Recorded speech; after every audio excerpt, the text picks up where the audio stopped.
The microphone squealed when my father tapped it, impatient, like he owned the air in the room. Champagne glasses were already raised. My sister's wedding had that polished, expensive glow, white roses, soft lighting, laughter that sounded practiced. "I want to make something clear," my father said, smiling too widely.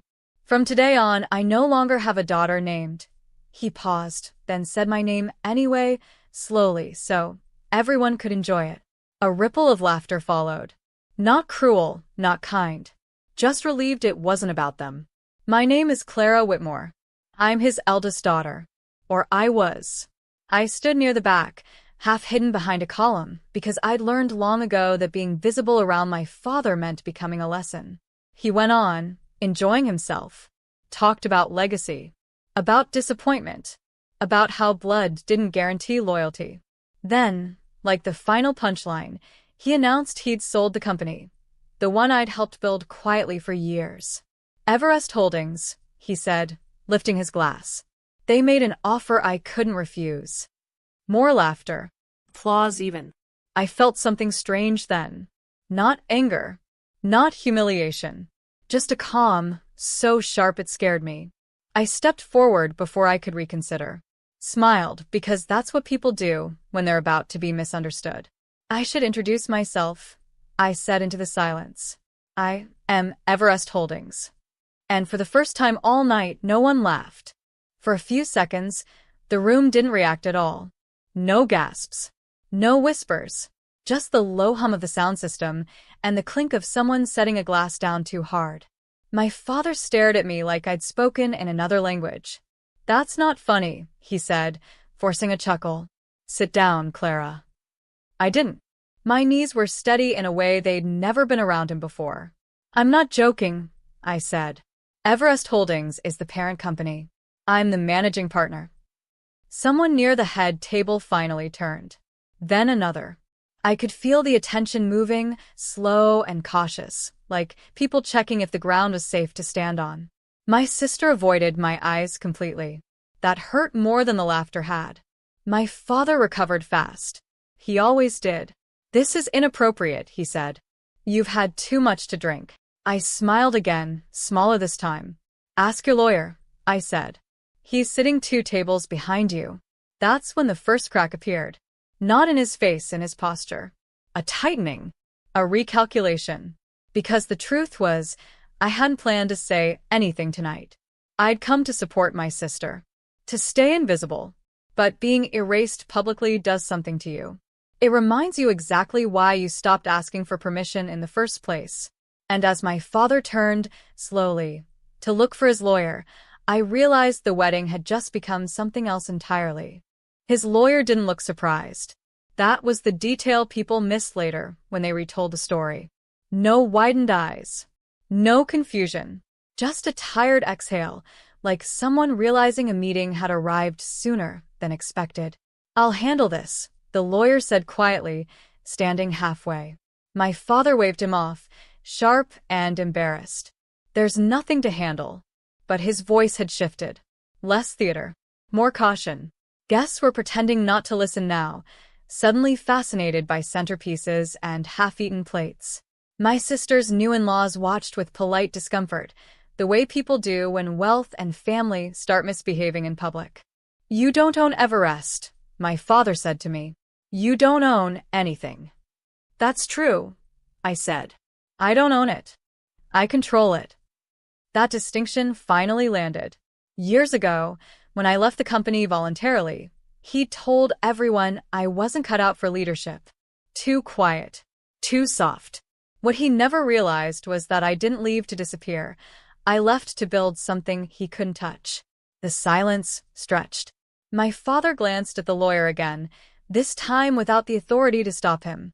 "Sir," the lawyer said carefully, "we should talk. Now." My father looked back at me, eyes narrowed, searching for the daughter he used to manage. He didn't find her. And for the first time, I saw fear replace control.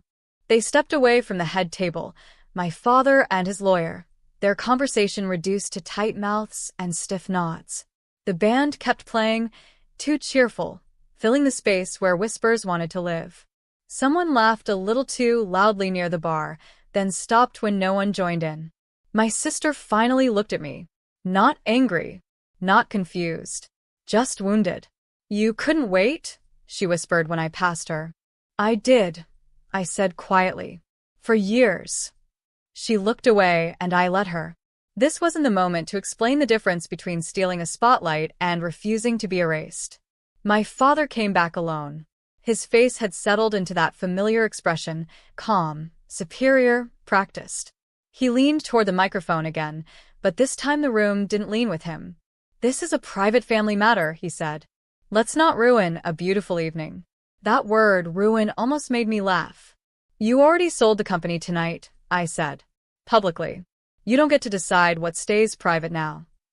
A murmur moved through the guests, no longer amused, no longer distant. My father stared at me, realizing too late that control only works when people agree to give it to you. And tonight, no one was agreeing anymore. I didn't feel victorious. That surprised me. Standing there, surrounded by flowers and soft music and the quiet judgment of people who'd just learned my family was not what it appeared to be, I felt something closer to grief. Not for the company. For the years I'd spent trying to earn a place I'd already built for myself. My father pulled me aside near the hallway leading to the restrooms.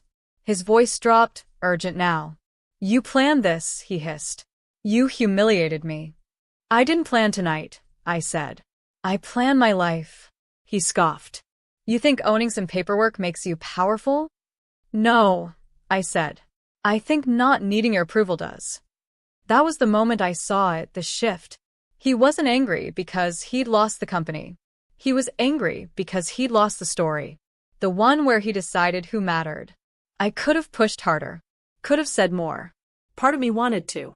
But another part, the calmer, smarter part, knew timing was everything. So I stepped back. Let the night continue. Let the truth sit where everyone could feel it. Because the real consequences weren't going to happen here. They were waiting for daylight. The fallout didn't explode that night. It unraveled. By the time the cake was cut, my father had disappeared from the reception.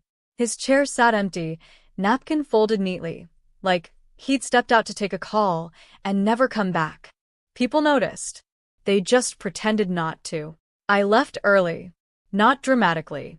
I hugged my sister, told her I loved her, and meant it, even if love between us had always been complicated. She nodded, eyes glassy, and said nothing. That silence followed me all the way to the parking lot. The next morning, my phone filled up. Board members. Former colleagues. One message from my father's lawyer asking to clarify the transition. I forwarded it to my own counsel and went back to making coffee. At noon, Everest Holdings released a routine statement confirming the acquisition. No names. No drama. Just facts. The kind that can't be laughed off. My father called that evening. I let it ring once. Twice. Then I answered. "You blindsided me," he said, voice hoarse. "You sold the company without asking who was buying," I replied. "That was your choice." Silence stretched between us, heavy and unfamiliar. For the first time, he wasn't ahead of me. And he knew it. We met a week later in a conference room that no longer belonged to him. Same building. Different power. My father sat across from me, hands folded, posture rigid. He looked older without the authority he used to wear so easily. "This didn't have to be hostile," he said. "It didn't have to be public either," I replied. He winced at that. Not because it was untrue, because it was accurate. He tried negotiation next. Framed it as reconciliation. As concern. As legacy. I listened the way you listen to someone explaining a version of events that no longer includes you. When he realized I wasn't going to argue, his voice sharpened. "You've always needed to win." I shook my head. I needed to stop losing. That ended it. He left without shaking my hand. I stayed, reviewing documents that now bore my signature instead of his. No ceremony. No satisfaction. Just finality. Outside, the city moved the way it always had, indifferent to family drama. For years, my father had believed disowning me was a threat. Now he understood something different. It had been a gift. and I was finally free to accept it. The wedding photos went up a month later.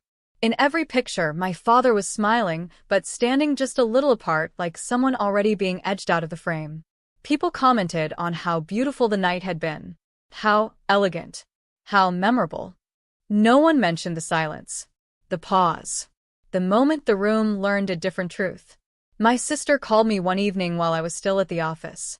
"He's telling people you planned it," she said quietly. I didn't, I replied. I prepared. She didn't argue. That was how it ended, not with apologies or admissions, but with clarity. My father stopped calling. Not out of dignity, out of limits. He'd finally found one he couldn't talk his way around. Everest Holdings kept growing. Calmly. Predictably. Without his name attached to it at all. Sometimes I think about the girl I used to be, standing at the edge of rooms, waiting to be acknowledged. I don't feel angry at her anymore. I feel grateful. She left when she needed to. She built quietly. And when the moment came, she didn't shout. She simply stood up and told the truth. That was enough.